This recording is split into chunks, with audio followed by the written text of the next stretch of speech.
Bet on Bears fans, another edition of the Chicago Bears podcast coming your way. Pat the designer, Shea, Norling, Lance Briggs. We got the three-man weave after the Chicago Bears go out there and get a dub versus the Los Angeles Rams. We got to break down what we saw in this game. Offensively, still some struggles, but finding a way to get it done. A second half that has most Bears fans excited. Defensively, Lance, I know that you are just smiling ear to ear at what we've seen out of this defense early on in the season. We got to break down both sides of the football, and dare I say, maybe there'll be some special teams talk. Not much. I can't hear much, but I'll give a little credit to the crocodile punter or the punt god, whatever he's going by these days, and Tory Taylor. All that and more in today's episode of the Chicago Bears podcast. Hit that like button, subscribe to the page, leave a 5-star review. Y'all know what to do. Boys, what's going on? Do we want to just lead with the special teams thing? Because I kind of want to get the punter. You want to get that out of the way? I want to get the punter deal out of the way. There we go. Punter was good. But, okay, here's my thing. He was good. I'm not denying he was good. But I don't give guys extra credit for doing their job. That's what I wanted Tory Taylor to do all year. Yeah. I'm glad he finally did it. When you're a fourth-round punter, I need you to basically hit the field as the best punter in football. It's not every time. Like that's got to be what you do every time you kick the ball. So glad you got to be in the 95 percentile. Yeah, absolutely, 100%. Yeah, because I'll tell you what, people go, oh, it was so right. We took a fourth-round punter. Well, the Rams punter boomed 165 yards. What round was he drafted? 7th. Great. Figure it out. Like you do the math. Right. I'm not giving this guy extra credit for doing his job. Lance, what were your thoughts on Tory Taylor? I'm in the same boat, man. I'm in the same boat. Listen, that's his job. It's what he's supposed to do. We used the 4th-round pick on him, which is mind-boggling for me. But our listen. We have a pass rusher that's ranked 4th in all of Bears history. Alex Brown was drafted in the 4th round, and so we have a punter that was drafted in the same round, man. So do your job, do your job. You need to be in the 95, 96, 97 percentile with your punts for the next 12 years for that draft pick to be legitimized. I'm sure that every time Lance sees AB, he just reminds him, like, a punter was taken in the same round as you. You were drafted in the same round as a punter. Okay, now we got the punter stuff out of the way. He did his job. He was phenomenal. You should have seen Meller last night. I swear we were in the booth. Pants were optional for Meller last night. I was nervous. Pat, he's mentally deranged. Anybody who decides they're going to stand for a punter has mental problems.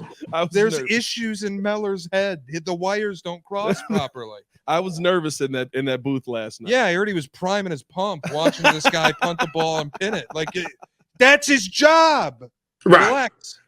Right. Let's get into the important people on this team. Let's start it off with the offensive side of the football. Lance finally got the offense going in this game. In that second half, you really started to see it start to click with the running game. DeAndre Swift had himself a day. Offensively, what'd you see that really stood out to you that the Bears did differently in week 4 than what we've seen in weeks 1 through 3? Well, obviously the power run formations, we haven't seen these formations at all this year, and this comes off of, the player-led meeting with the coaches and them saying we need to be coached, but, you need to hold us accountable. And, these are things that we think will be play to our strengths, especially going against the Rams. And it sounds like everybody was all ears, at Hallis Hall. And so I love to see a real commitment to the run, and not the outside zone here, the reverse here, or the screen pass there. They had a real commitment to the run, and that really took a lot of pressure in my mind off of Caleb. Caleb looked good. They didn't turn the ball over, which is huge. That's one of the points of emphasis, I think, for this team. As we move forward, the more that they can protect the ball, the better off that we'll be. and eventually, when we say, you had your first half, your second half, eventually it's going to crack. We had an opportunity in the first half. He overthrew Odunze, I believe. Yeah. That Odunze was held a little bit on that touchdown as well. But they're going to crack eventually, and they ended up doing so.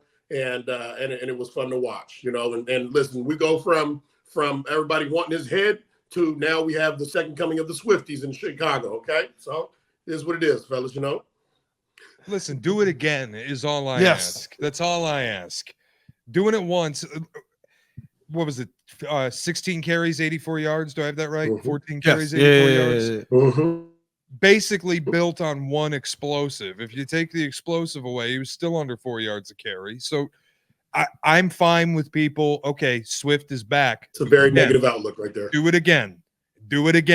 Let's stack good days on good days, as people like to say. Yeah, and Lance, like we talked about before. I mean, last season, and me and Shea talked about this as well.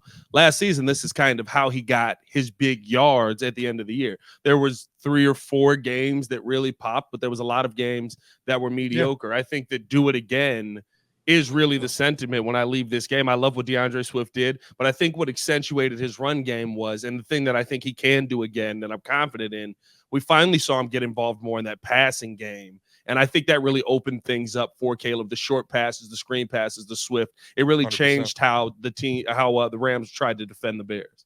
Listen, DeAndre he's an explosive back.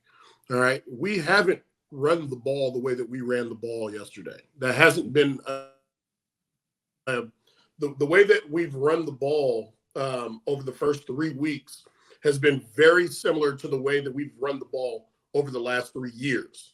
It's been more trying to be cute, run to the ball, run to the outside. Yeah. And we actually ran when saying, listen, 4 yards is good enough. But you take 4 yards and anything more is better. You get DeAndre Swift, who's an explosive back. You run cross zone, and he'll find the crease. Hell, it was there. You had a lineman that fell into where the gap was. It was a whole big gap. Lineman fell into the gap. He jumped over him and took off. So yeah, I do agree that I do want to see more. I think we're going to see more because we found some success. And as you know, the Eras Tour is worldwide, so everybody can find Swifties all around the world. So I'm planning on riding that tour next week and the following week as well. Big Swifty guy. I love the Swifty name. I love that we're giving the fan. Are there that many DeAndre Swift fans out there that he's got Swifties now? No, not at all. Not even close. I live with a Swifty, so maybe I'll get her a jersey. Is it more because of the fanaticism that we see with DeAndre Swift from some people? I don't know what it is, man.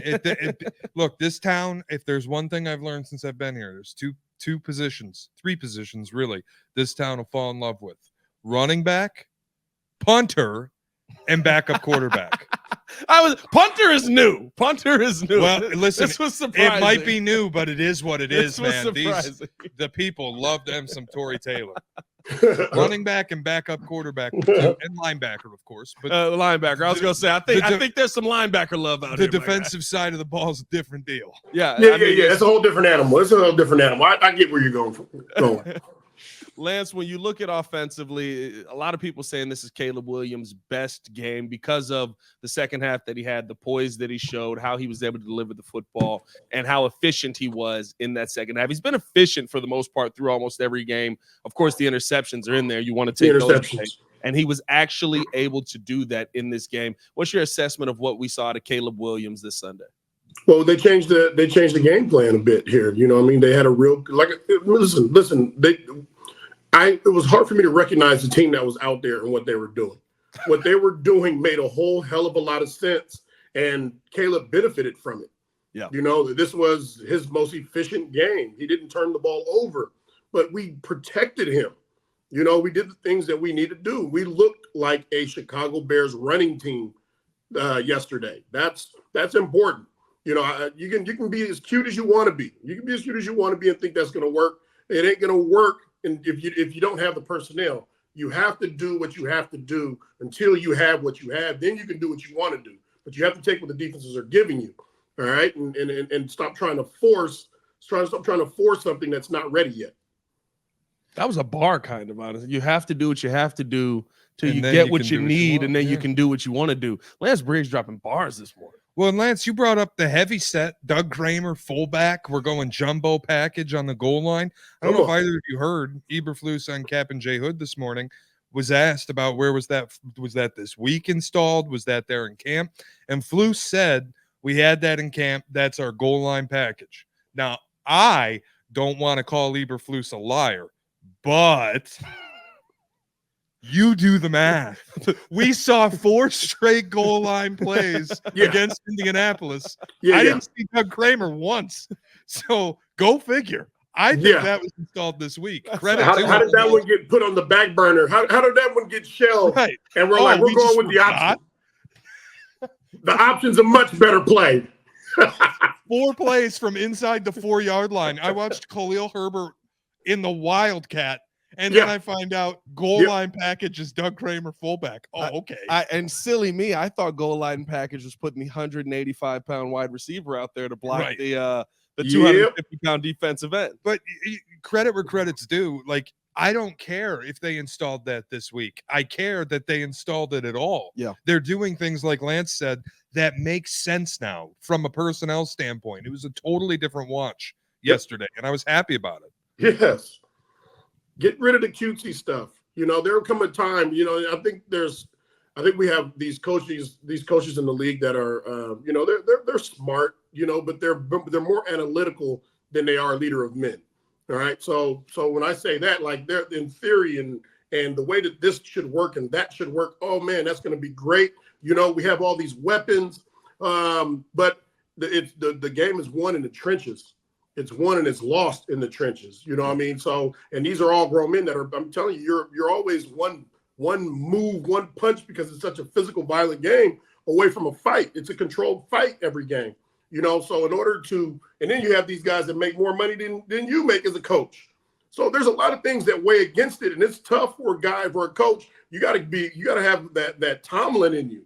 You know, you got to have that type of Tomlin in you that you can lead men. They will follow you. But you have to demand it as well. You have to demand it, and if you don't, they're going to see it. It's like blood in the water for sharks. And once they smell that blood, it's all over. You'll lose the team. You'll lose control. So it's really good to see this group, the leadership, and that's probably one of the reasons they brought Mercedes Lewis in, because there might not have been somebody that could bridge that the way that he was able to do this week.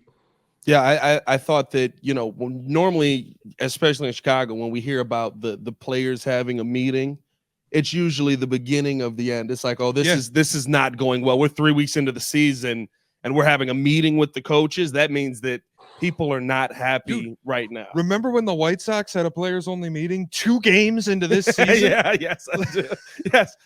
And then we lost 122. We're at 122 now, yeah. 121. We still at 121. Yeah, it's still bad.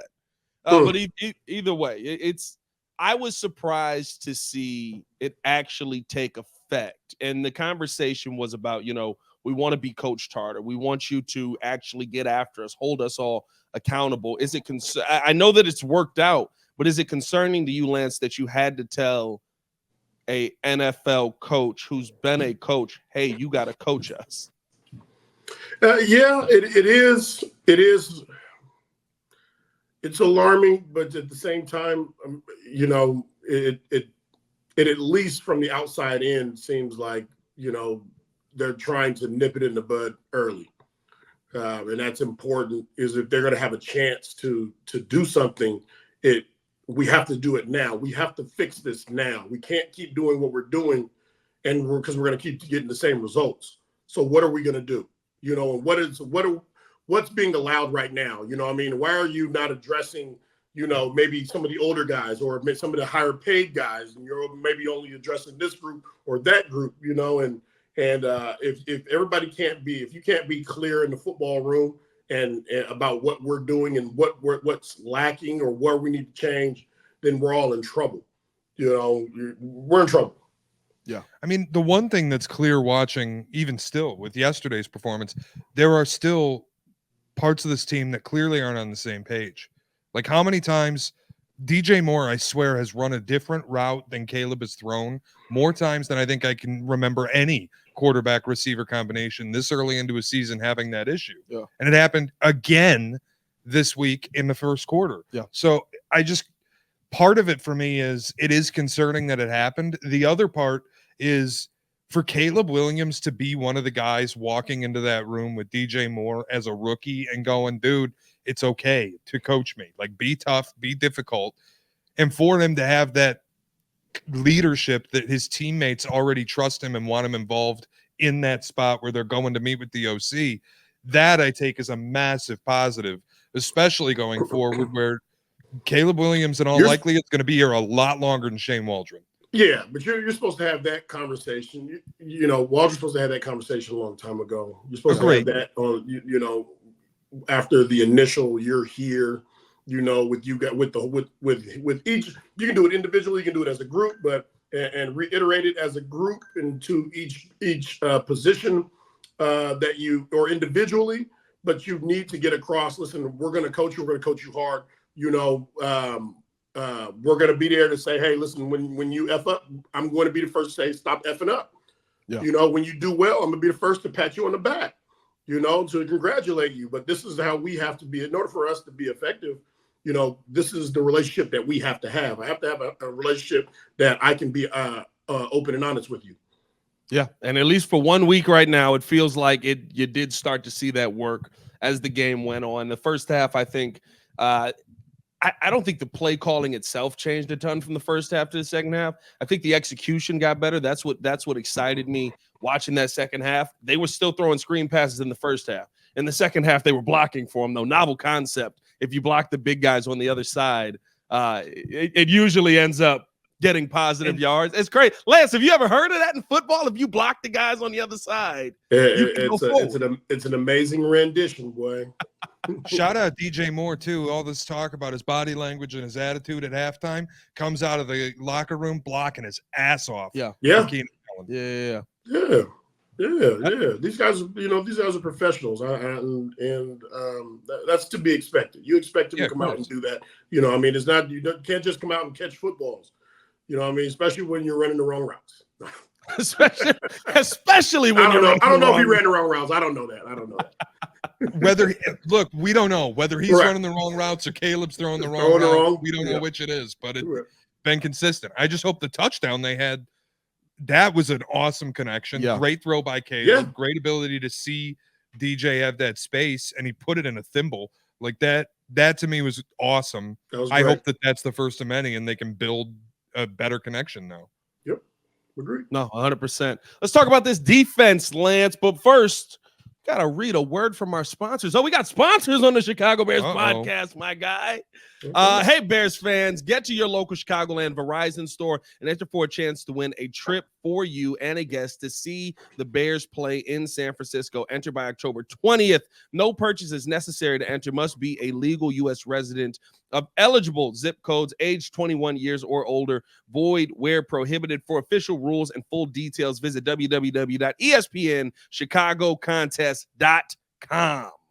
Make sure y'all tap in with that. Shout out to Verizon for rocking with the Chicago Bears podcast. All right, Lance, now for everybody's favorite part of the show, where Lance Briggs breaks down the Chicago Bears defense that is still flying around at every turn.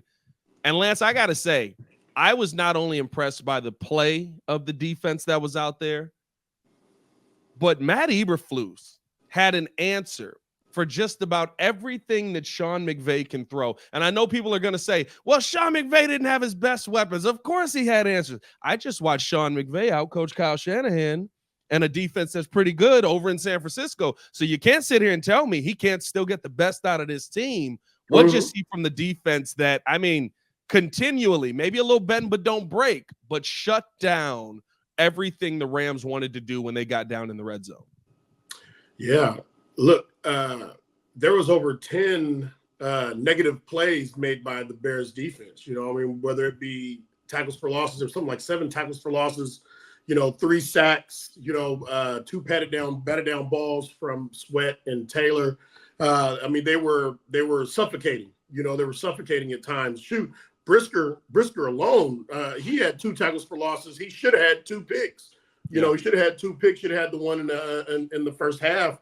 And him flying around, man, it just looked like he did his film study this week.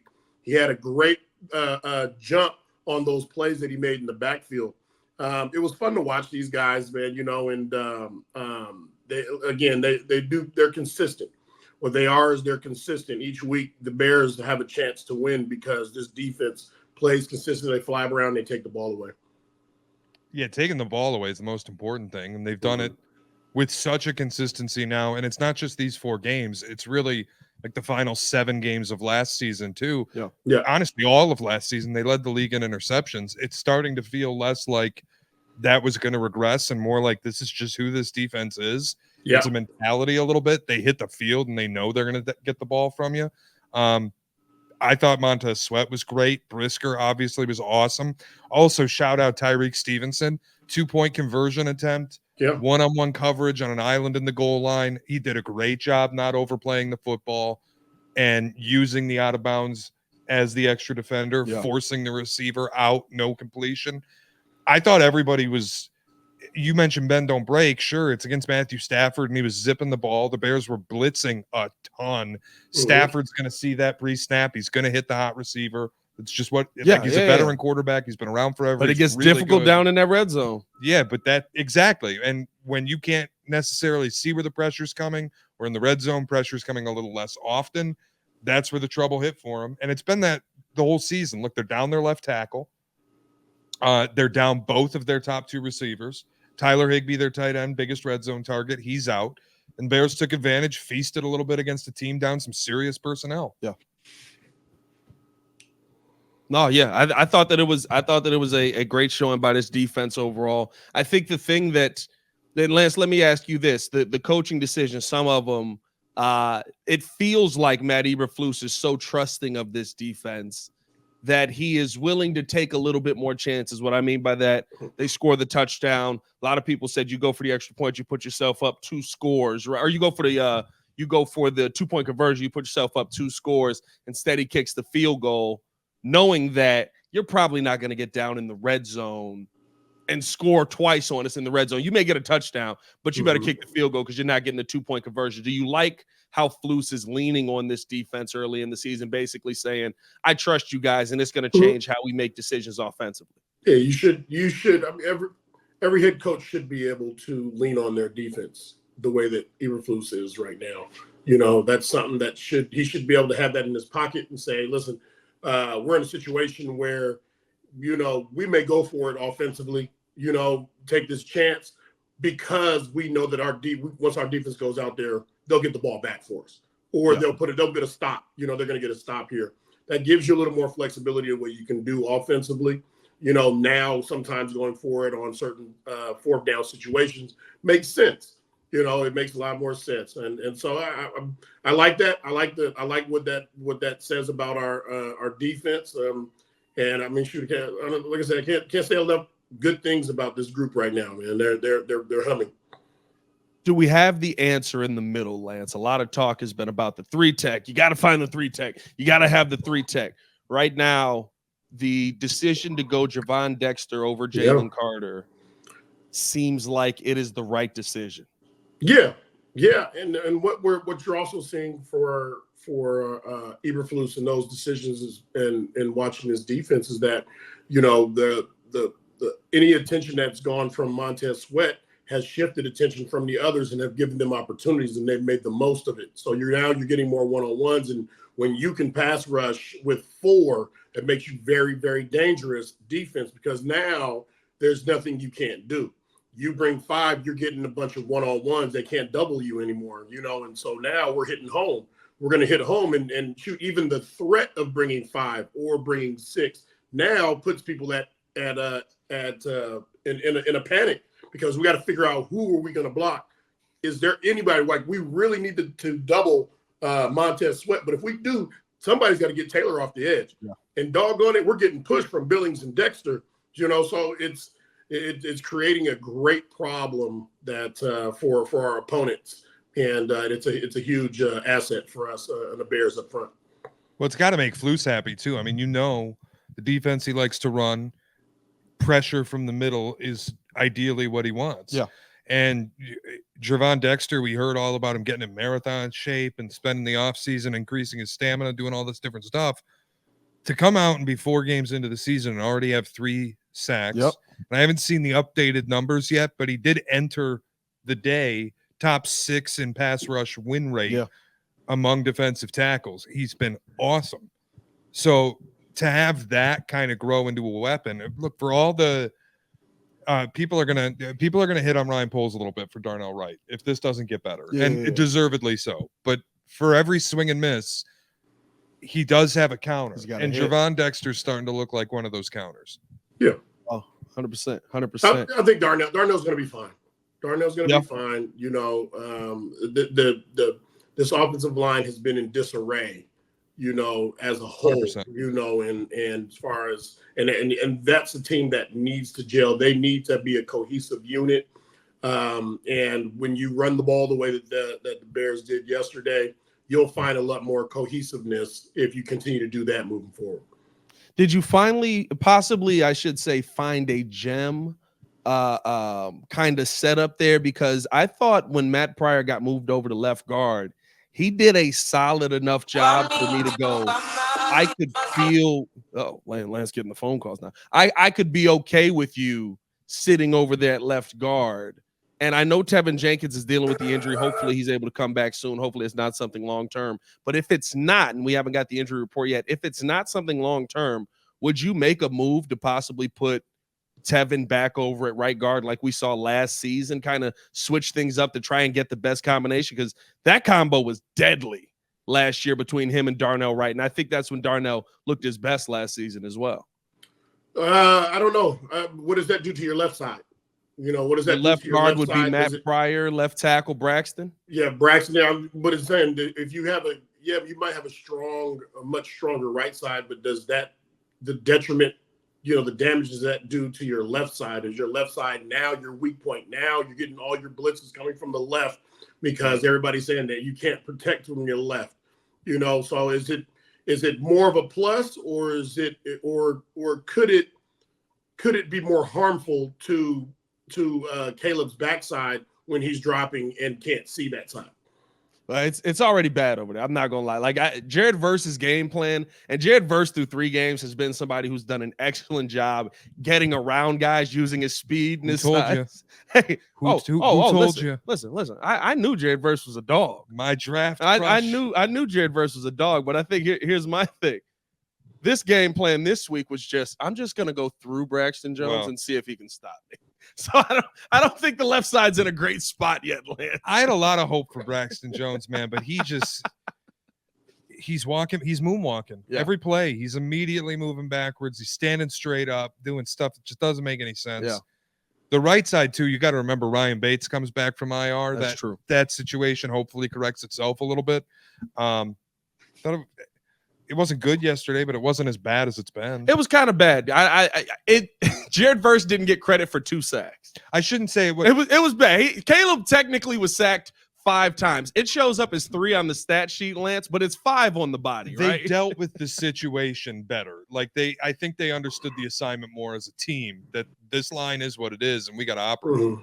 It's going to be interesting because no matter what kind of the success that we have this year, even if we get in the playoffs, we're still going to be talking about bolstering our offensive line next year going into the draft. So I'm really interested to see what type of lineman draft it's going to be next year. And I wonder if it's going to be one of those where, it's more slim pickings in those early rounds, or is it going to be loaded, because if it isn't loaded and we missed the draft where it was loaded last year, that would be very unfortunate, for us moving forward, so there's some things that have to be done. Either way, we have to bolster this line moving forward. Yeah, 100%. One more question on the other line, and then I got to see if the grades are in. The professor's out on the show. We got to see if the grades are in. But I got to ask you this, Lance, because the one thing that I saw, and I've seen through 4 weeks now, is Andrew Billings is a pass rusher. And Andrew Billings has been more of a run stopper, kind of just I'm going to gum things up. Andrew Billings is spending a lot of time in the backfield, and I am excited by it. Have you ever played with somebody or seen somebody who, I mean, at this point, Andrew Billings is 7 seasons in, kind of just changed their entire game up and was like, I'm good at this now? Not off the top of my head, no. Just, but I mean, that's happened throughout the. Actually, no. Henry Melton. Shoot, if you're talking about a Henry Melton was a doggone dog at 3 technique. He came in the league as a fullback, and made a transition to being either a 3 technique or a defensive end, and his career was cut short because of injury. But when he was on that field, he was a force. He was a force. He was quick. He was strong, and he understood how to play that position. So watching Billings, I think Billings is looking at a situation where he's like, listen, I'm going to be a problem when you double team me, but if I get any singles, I'm going to dominate you. Yeah. And that's who I am. That's, and that poses well for any of our edge rushers, and he's going to be, which also means he's going to be disruptive against any of the runs. Yeah, no, you mentioned Javon Dexter being up top at pass rush win rate. Billings has been right there with him, so it's been impressive to see. All right, Professor Briggs, are the grades in yet? The professor is certainly in, man. I've got 2 grades for you. Not without spilling all the doggone beans, okay? But I'm going to give you a defensive grade and our special teams grade. Okay. Oh, good. I wanted the special teams. I can't wait. Special teams. Listen, and I know that everybody loves him some Torrey Taylor, doggone it. All right. Special teams, he did a great job. And he did a great job. He should be doing a great job. That's what he's supposed to do. We had 1 field goal by Cairo. So, when you don't hear a lot about special teams, that doesn't mean that it's a bad thing. All right. That typically means that you either didn't hurt the team. You didn't hurt the team. Special teams, I'm going with a B. All right. Special teams was solid. And everybody talks about the 4th round punter we have. Awesome.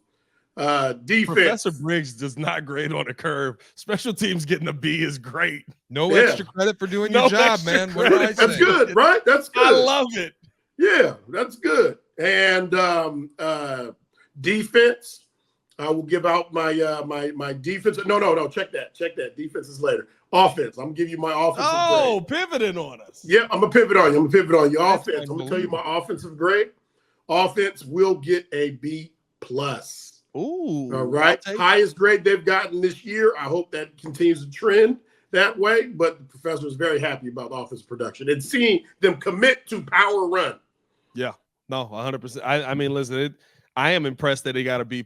I thought 157 passing yards, they were heading towards a B-. Nah, but you know what? The thing is, the yardage number doesn't matter when you get it the way you got it. 17 of 23. You throw the touchdowns, critical 3rd downs, the Cole Kmet pass, leveling or layering the ball over Tampa 2, put it in a spot where only Kmet could get it, the throw to DJ Moore for the touchdown. Come on. The yardage number doesn't mean a lot. Right. Come on now. I love it. I absolutely love it. Briggs, we appreciate you coming on and hanging out with us, man. Make sure that you guys stay tuned in with Lance. Lance is everywhere in Chicagoland. So stay tuned in with him. Every time I open YouTube up, Lance's face is on the screen. I love it, man. Lance, thanks for coming on as always, my guy. You got it. Appreciate you, man. Take care. See you later, Lance. Lance Briggs, ladies and gentlemen, always join the Chicago Bears podcast on a Monday. Make sure you guys hit that like button, subscribe to the page, leave a 5-star review. Y'all know what to do. Shea, let's finish it out with this. A much needed win, a competent win. I am not to the point where I can say that I left that with it feeling like a confident win, though. And the reason that I say that is what I mentioned earlier. Caleb Williams dropping back, still gets hit 5 times, still gets sacked 5 times. 3 of them count. But if we come into the day, and I know, everybody just looks at the stat sheet. 3, we're improving. No, you gave up 7 in week 2. You gave up 3 last week. You gave up, in theory, 5 this week. He's still getting hit too much. He is trending towards a Derek Carr type of season. I'm still concerned heavily by what our quarterback has to deal with here. Yeah, I will say I'd have to rewatch the game to make sure I'm right on this. 5 sacks yesterday. One of them was 100% his fault. I agree with that. 100%. He just kind of stood in there as it collapsed second around down, him. Yeah. halftime, and he's just standing in the pocket. He's got DeAndre Swift open in the flat, red zone possession. I'm like, dude, throw the ball, and then he gets hit. I'm like, that's the first time that I've watched Caleb Williams and thought that sack's on him. Yeah. So that one I'm willing to write off. 4's still too many, but when you got Jared Verse and Braden Fisk and all these guys who have been like excellent pass rushers, it's going to happen. I get you not being confident. Here's why I am. They took care of business against a Rams team where they needed to take care of business. You should have took care of business against them, yes. They did what they needed to do. And it's the NFL. I don't need you to bomb teams. I don't need you to do what the Ravens did to the Bills for me to believe in you. Now, if you want me to believe in you as a potential Super Bowl team, kind of need to see it at least once. But I don't need that week to week to feel confident that this team's going in the right direction. What inspired me a little bit yesterday was how good I thought Caleb ultimately was. Outside of the second down sack, I didn't see him make a mistake. And the lack of 20-plus yard throws, I'd like to see a little more explosiveness. As much, yeah. But if you're going to go 17 to 23 and hit the critical throws, again, the Komet throw, the DJ Moore touchdown, unreal. Yeah. And honestly, the PI on Keenan Allen in the end zone, that one doesn't count. But that first off, it was a dot. Keenan would have had a touchdown. It was a dot. The only option was to interfere. I'm telling you, this year I've seen Caleb have more unbelievable red zone throws wiped because of DPI than any other quarterback I've watched this season. Or just drop passes. But that's less that, but mostly the Keenan drop in week 1 stands out. But I'm making the point, like, I think I believe in what the offense is. I believe that you got the right quarterback. And when I look at the schedule, 4 of your next 5 opponents are a combined 3-13. Yeah. That is blood in the water. That's your opportunity to feast and make some hay. The other game is against the Commanders and Jaden Daniels. And that's theater. You know what's crazy? And I know this sounds crazy after saying I don't feel confident after this one. And I do mean it in the sense of the offense, right? When I see other high-powered offenses, I don't feel concerned because I think that this defense, if not dealing with the struggles offensively that they've had to deal with through 4 games or 3 games now, 4th game is solid. If you're not dealing with that, I think this is the best defense in the NFL. I think that we're talking about a defense that's probably giving up 12 to 15 points per game because there's been a lot of positions that they've been put in where it's, all right, we're off the field. Big stop, boys. Hey, get back out here. What the sudden change? What the heck? I didn't get to the Gatorade cooler yet. I'm thirsty. Like, I think that there's a lot of that they've had to deal with through the first 3 weeks. But what I will say, so like when you bring up the Commanders, Jaden Daniels is balling. I got answers for the Commanders' weapons. And I've seen a running quarterback. And Jaden Daniels, make no mistake, he can run. He is not Lamar Jackson. He is not Justin Fields. I have seen him open field run, and I'm like, oh, after watching Justin for 2 years, he's kind of slow. Oh, I don't. He's not. Now listen, this is coming from the big guy that can't run. That's probably running a 5'6". I think you're shortchanging Jaden a little bit as a runner. Just how we've seen him run at the NFL level. I think that he can run. I think that he can be elusive, but I don't think that he is as difficult to bring down as the other 2 guys that I've mentioned. No, he's like 150 pounds soaking wet. Which means you need to be as elusive as Lamar Jackson, who is a lighter quarterback than Justin Fields, and he's not that either. He also needs to be wildly accurate, which he has been for 4 weeks. That is true. Now, I would say it's controversial. It's going to give people problems, and I'm going to be called a hater. Luckily, I don't give a fuck. Do what you want to do. I think what Caleb is doing in terms of scheme and in terms of the way he's approaching offense is miles more sustainable than what Jaden Daniels is doing right now. And this, look, I know people are going to get mad Because Jaden Daniels just had the most accurate month in NFL history as a rookie. Over 80% of his passes completed. And I'm not taking anything away from him. He has been unbelievable. Better than I ever could have imagined. I also always thought he'd get off to a hot start because of the athleticism, because of the dual threat nature of himself as a player, and because he's got Cliff Kingsbury, he calls the greatest September offense in NFL history, and Dan Quinn, who can scheme defense. So I always thought it would start hot for Jaden. Here's why I don't think it's sustainable necessarily. One, you do not complete 80% of your passes for a season. No. It's impossible. He will get caught up with. Mathematically, water will find its level. Or he's the greatest quarterback of all time. Right. one or the other. The point I'm making, like even Mahomes is not going to, and Mahomes been bad, but Mahomes not going to complete 80% of his passes. Water has to find its level, especially when the first two games he was decent yardage. Yeah. Most of his production was being made on the ground. No touchdowns, no picks, not making mistakes. That's huge. Go look at his passes the first two games. Not a lot going deeper than 20 plus. A lot of stuff behind the line of scrimmage. A lot of shallow stuff spraying the field. The last two games when he's had these absolutely incredible performances, everything, and I mean everything, is to the right side of the field. Yes.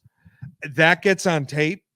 You think NFL defensive coordinators are just going to let themselves get bent over a barrel on the right side of the field all game? That gets on tape, and 2 weeks of it, and you have the example and the plays that they like to run to create this kind of mismatch. That's going to get answered. And it'll take, I don't know what their schedule is. It'll take a defense like the Bears defense. It'll take a good defense. It'll take a good, because it'll take a good head coach, and it'll take a good schematic defensive coordinator. Yeah. Whatever you think of Matt Eberflus, and I'm talking to you, the listener, the viewer, the fan, whatever you think of Eberflus, he is a tremendous defensive signal caller. Yes, 100%. Tremendous. So when Jaden Daniels gets matched up with the Bears and Eberflus has a month of film available to him where it's like, it's all on the right side. Boy, this guy just loves to throw deep balls to the right. If you don't think it, and it might happen before then, but if you don't think a defensive coordinator is going to make life hell on an offense that loves to do that at some point, and look, frankly, and Jalen Johnson versus Terry McLaurin is not a,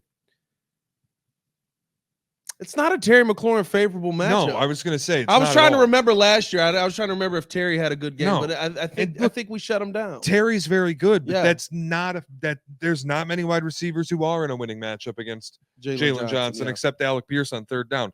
The shot. Just saying. No, but I'm making the point, like, I don't buy that the Commanders are doing something that's long-term sustainable the way that they're doing it. You played the Bengals, who currently are 23rd in EPA defensively against dropbacks, and you played the Cardinals, who are currently 30th in EPA against dropbacks.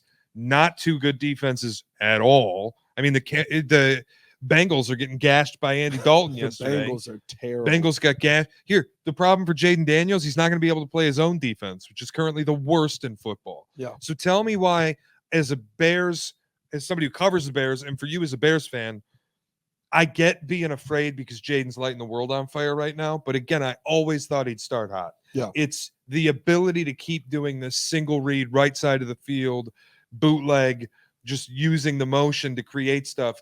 Defenses will eventually take it away. And I think the Bears defense is equipped to do it. Yeah.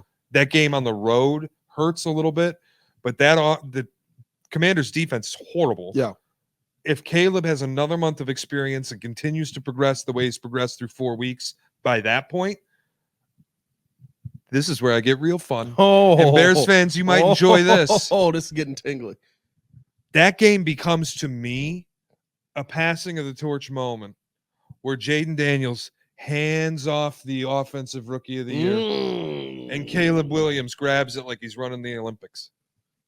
I can see that. I can see that. And here's the one thing I do want to say, though. I don't see Caleb and Jaden as apples to apples. And the reason I do. The reason I say that is because of what you said. Caleb is not running an offense the way that Jaden is running an offense. Oh, you mean as players? As players, I'm saying. They're not running an offense the same way. And what I mean is Cliff Kingsbury is literally, you said, one read. Every now and then he's going through his reads, but they're making it so that, by the way, it's what you're supposed to do for everybody who's been been a Bears fan and has watched quarterback play where they try to fit a square peg in a round hole. You know what they should have done for Justin Fields? Make it simple. Like, whether you like him or not, your offensive coaches have to make things easy. I give them credit for doing that with Jaden. But what I don't see is Jaden walking up to the line, looking at the defense, going, okay, here's what we got to do. All right, let's change this. Check this. No, kill. We got to move here. I see Caleb doing that. I see Caleb reading the defense. I hear Caleb after the game telling Jason McKee when he's doing the post game interview with him. You know, we saw this. We saw 2-man high, so I knew I needed to put the ball here. You know, I got to throw a better ball on that. Or, you know, my favorite is yesterday. He's like, I had to stand in the pocket because they put a linebacker on DJ. I got to take advantage of that.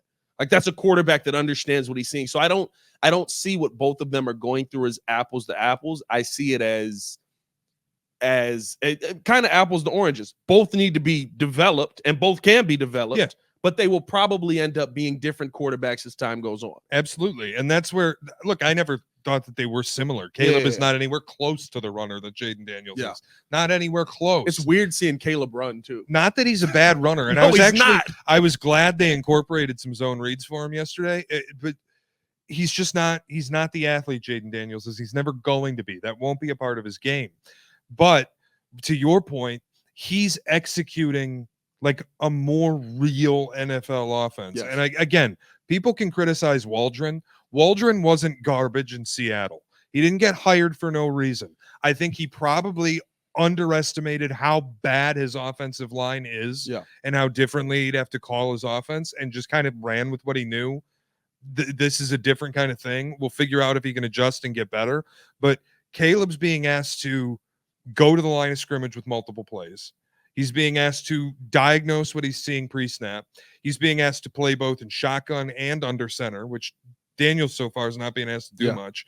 And I don't want to make this Caleb versus Daniels, but that's kind of where that's what it is, because that's where the national discourse has gone. And I'm sorry you picked 1-1 and 1-2. Cliff Kingsbury can do what in his life in the NFL? He can design an offense that's very easy out of shotgun for a mobile quarterback. Yes. And once NFL defenses adjust to what they're seeing and adjust to the tendencies, I mean, I'm old enough to remember, I think it was 2020, I want to say, maybe 2021. Kyler Murray for 8 weeks was the MVP of the league. Yeah. And got hurt, came back, vomited on himself for the end of the season, and played one of the worst playoff games you will ever see in your life watching football against the Los Angeles Rams on a Monday night. This is true. But I got Cliff Kingsbury sent on a year-long paid vacation. Yeah. But I think what and why I say I think that both, because everybody is turning this into, right, Jaden versus Caleb. And for some reason, when you do a versus, someone has to suck. And I just don't think that's the case. No, I think because at the end of it, really good. Kyler Murray is still a good quarterback. I don't know how he is as a leader, but he's a good quarterback. He can throw the football well, maybe a little undersized. And so some of the deep passes, he's just kind of like, I hope he's down there. Jaden's not going to have that problem. So I think that Jaden will develop as well. I think the thing, again, why I like what we're seeing from the Bears, and it's so funny. Biggsy wrote an article, and it said, Shane Waldron has 2 jobs: develop Caleb Williams, going well. Yeah. Run the offense, trouble. Yeah. And I thought that was so apt, because there's a reason we brought Shane here. And I can say through 4 games, he's doing that part of it. The Caleb Williams development, I see a kid who's poised in the pocket. I see a kid who's understanding what he's seeing defensively. I don't think that there has been a game yet where there's been a disguised defense that fooled Caleb. I think he's made some bad passes. Yeah. The pass to Cole Kmet, got to throw it deep enough. You underthrew it. You took a chance. You saw it. You bad pass. The first interception against Indy, he held the ball too long. He fired it late and threw it too soft. Yeah. And so, like, I think he's thrown bad passes. I don't think he's been confused by anything the NFL has thrown at him. In fact, I think he's figuring it out even better with some of the blitz schemes that we saw, because after yesterday's game, I think before that he was throwing 46% just about against the blitz. Yesterday's game, he was 8 for 8 against the blitz. They stopped blitzing. They were like, that's not working. All right, let's get out of there. And the other thing, people want to like ding him when they talk about, because again, there will be, and I'm not going to do it on this podcast. I'm not even going to go there. I'm just bringing up, there will be conversation about, well, Justin Fields looks so good in Pittsburgh and Caleb for some reason, it's like an insult that Caleb got the majority of his passing yardage to running backs. I don't have an issue. They can catch the ball too. Is that the dish track now? I had somebody telling me, oh, he only had X yards to his wide receivers and tight ends. And I'm like, what? Are running backs not allowed to catch the football? Hey, Shea, did you watch the Ravens yesterday? Right, dude. Like, if he's getting pressured and the check down is wide open for 10 yards, throw the check down. That's what you're supposed to do. Yeah. That's where I like, and I'm not trying to make this about, I think Jaden Daniels is bad or I think Jaden Daniels is whatever. I think he's been incredible to start the season. I think he has a very good chance to be awesome for his career and 100% the guy in Washington.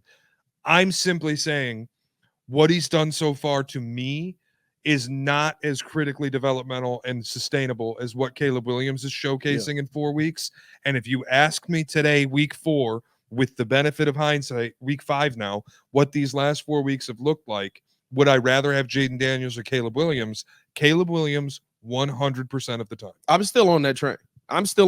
That may be controversial. Is that controversial? That's probably controversial. At this point, it feels like that's probably controversial. I feel like I'm going to get fired. Everybody at ESPN's got to hop on First Take and tell you the Bears took the wrong QB. Shea Norling, this guy in Chicago. What's he talking about? It's unbelievable to me. We're week 5. Week 5 hasn't even kicked. We've still got 2 games left in week 4. Yeah. And already we're relitigating the draft. Yeah. It's unreal that the contrarian opinion has become the 1-1 quarterback who was like a 4-year generational tag bust. Jaden Daniels was the right dude. 100%. It's unreal. 100%. And it's so funny to me because once again, you're not looking at the situation. You're looking at the quarterback. You're looking at the quarterback's numbers. You're not looking at the fact that Caleb Williams has been pressured. I think now it's under 50% of his dropbacks, but last week it was over 50% of his dropbacks. That Caleb Williams has been one of the most sacked quarterbacks in the NFL. That Jaden Daniels does have protection back there with a top 14 offensive line based off PFF numbers, right? That Jaden Daniels does have guys open underneath and on the deep route. That they are running things that accentuate the quarterback, where in the first 4 weeks here, we didn't even know we had a quarterback. Yeah. You know what I mean? So it's like, that's why the national narrative never means anything to me about the city of Chicago's narrative, because you have no reason to watch every Bears game. So like, why would you? Like, we're forced to because we love the team and we want to, you know, that they're part of the city. They're ingrained in it. But like, when I hear freaking Colin Cowherd go, oh, the Bears are failing Caleb Williams because, you know, he doesn't have enough pass yards. I go, that's not why they're failing him. That's a whole different conversation, but it has nothing to do with the passing yards. They're not throwing the football. They're trying, buddy. 53 dropbacks. They're trying. And again, Cap and I got into a big fight about this in the preseason because I laid out, if Caleb gets 3,500 yards and 28 touchdowns, it'll be one of the best passing seasons in Chicago Bears history. Yeah. And he said, I'd be wildly disappointed. I'm like, dude, if he gets to 3,500 yards and 28 touchdowns, he was awesome. Yes. And if they do that and win 10 games, you go to the playoffs. What is there to be disappointed about? And I heard Cap on the way in this morning. He's on pace basically for 3,200 yards. Yeah. And Cap is beside himself. He's in love. Yeah. So what's the problem? I gotta remind him every day, dude. The pace that Caleb's on, you said it would be a tragedy. Yeah. You said it would be a car crash. A car crash is nuts. And now it's like, oh, I love him so much. He's so good. We got a quarterback.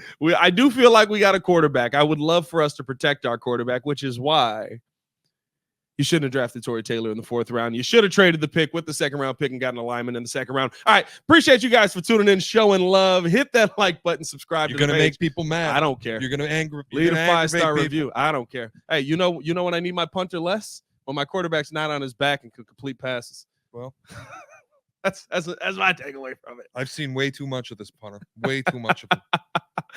The text from Caleb, not going to be punting much. Oh yeah, Tori should text him back now. Be like, what happened to this? Old takes exposed, buddy. Appreciate y'all for tuning in, showing love. Hit that like button, subscribe to the page, leave a 5-star review. Y'all know what to do. We're going to get up out of here. Let us know your thoughts on this Sunday's game. For Shea Norling, it's your boy Pat the Designer, back at it again. Drop a bird down in the chat. Y'all stay safe out there, Chicago. Bird down. Peace.